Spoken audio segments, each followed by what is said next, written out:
Welcome to Ask Dr. Tom. We connect with Dr. Tom to talk about all things health and wellness, cancer treatment, etc. This is Ask Dr. Tom with Dr. Thomas Incledon. He's the founder and CEO of Causenta Wellness and the Causenta Cancer Treatment Center in Scottsdale, Arizona. From working with NFL, MLB, MMA, world-class athletes, and even the White House, Dr. Tom's reputation of personalized medicine and cutting-edge technologies have put him on the map for caring for some of the most powerful people in the world, making him one of the most sought-after healthcare professionals of our time.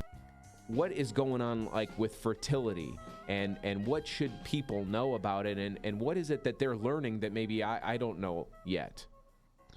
Yeah, well, so your experience is exactly accurate to what I've observed. I've watched people spend $150,000 to $450,000, so let's say 300 grand.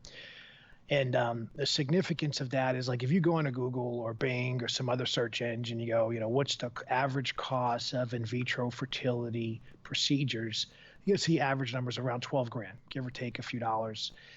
But then when you see, okay, well, then how are people spending, 10, 20, 30 times that and still not having, a successful pregnancy? The main reason is they're not healthy and they're trying to target something outside the body, but not addressing the root cause of the issue inside the body.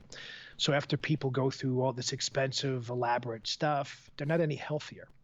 And now when they finally say, look, I'm tired of spending all this money and not getting a result, and then they go forward and now they're just living their life. One is less stress. I mean, it's pretty stressful for a lot of these couples. Yeah.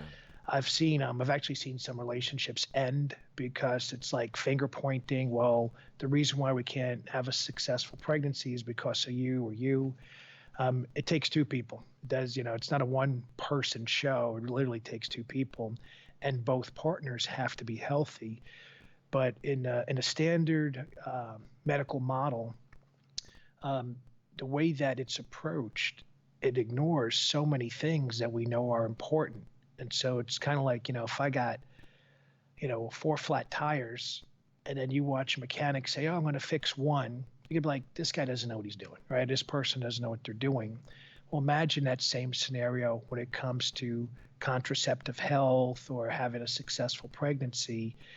There's a lot of flat tires from a biological perspective. You can't just give someone some HCG or an anastrozole or some one single drug or do some shots and magically everything gets better.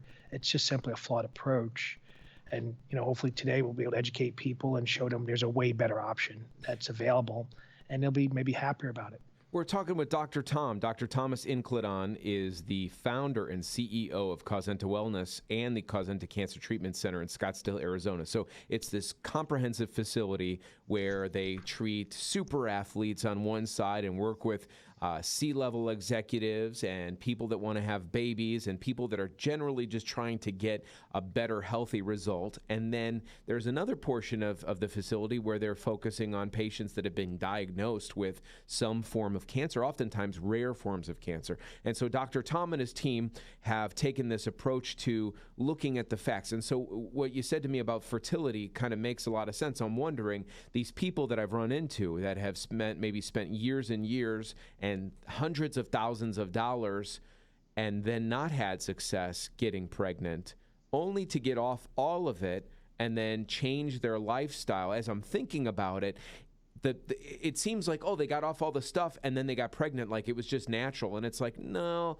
they got healthier after they got off all that stuff. They took some initiative to eat better and exercise and then just get less stressed.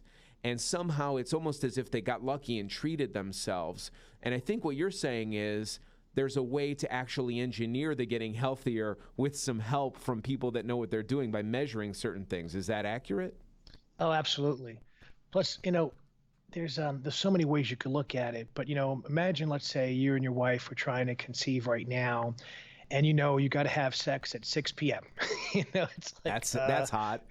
It's real. It is real hot. Sexy. Yeah. Yeah. It makes things robotic as opposed to if you were just you met her and you're trying to woo her and date her and things happen naturally. One, it's a lot more fulfilling and fun. And chances are you don't feel the pressure, right, of Yeah. trying to make it work. It's more like, hey, I'm really into this person and I want to get to know him more intimately, type of thing. So you got that, and that's a big factor, reducing the perceived stress associated with all this, because from a biological perspective, if let's say when a woman's body can't counter inflammation successfully, nature is very clever, and nature says, well, then you can't have a baby. Yeah. Meaning that in the first trimester, even if she did have, let's say the egg cell did get fertilized by a stem cell, it's not going to hold up very long. And unfortunately, medicine doesn't look at, the vessel containing this egg. They don't look at the health of the woman in a very comprehensive and detailed way. They're looking at the health of the woman. Well, can the egg cell implant and then grow? And so it's kind of like looking at this whole big picture and ignoring all the information around and just focusing on this one tiny part. And to your point about people having successful pregnancies later on, it's, well, when they make these lifestyle changes and when they get rid of some of the stress, whether it's financial or mental or some other form of stress, you get improvements in the microbiome, you get improvements in the hormone levels, you get improvement in micronutrient status. And as a result, inflammation is much better controlled. And now the environment is more conducive to actually having a successful pregnancy.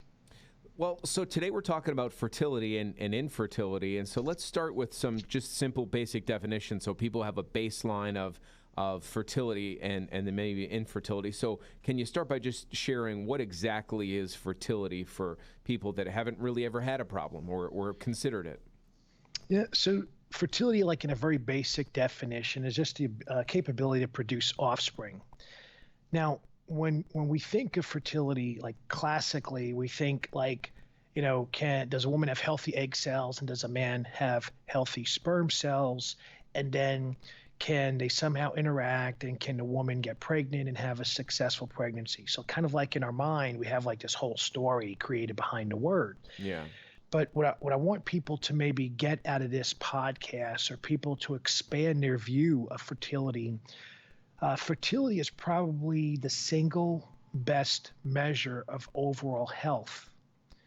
Nature is incredibly clever.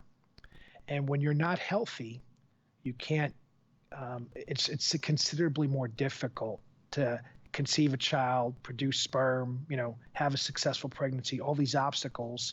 Because from a biological perspective, it's kind of like if you're not healthy, you cannot be there to raise the offspring. So then how are you going to, why let you do this on your own? And so what I tell people that come in and we're dealing with them is like, first, like there's nothing wrong with you per se. You're just not healthy right now. And the reason why you're not healthy is because you don't know the details, like the precise things you need to fix. And once you know that, then it's a very simple process to get healthier. And now the environment is conducive to having a baby. And most of the research right now points to oxidative stress and inflammation, one way or another. That's the limiting factor that's keeping people from having, a successful pregnancy. So I'm asked all the time by patients, what's the difference between personalized medicine and traditional medicine? And in traditional medicine, there's a singular approach. So you have cancer A, and for cancer A, here is the standard of care treatment. And after you go through the standard of care treatment and it doesn't work, typically there's not a plan B. There's not another option. So then patients are told, hey, there's nothing else that can be done. And so then they're convinced that, hey, there's no hope and we can't do anything else. Now I want to contrast that in a personalized approach that we have at Causenta. We're going to measure all kinds of details within your body. And we're going to find lots of areas that we can actually improve your health. And then indirectly, by improving those areas, we're going to help you do a better job at fighting cancer. So where someone else would say, hey, there's nothing that could be done, we're going to say, hey, there's lots of opportunity here to improve your health and make sure that you have a better quality of life so that you're able to function and live life under your own terms and not just waste away in a bed in hospice somewhere and watch everything go by you as time passes on. So if you or a loved one has been diagnosed with cancer and you're looking to get help, I strongly encourage you to go to Causenta.com and fill out the form at the bottom of the page and find out for yourself how we can help you.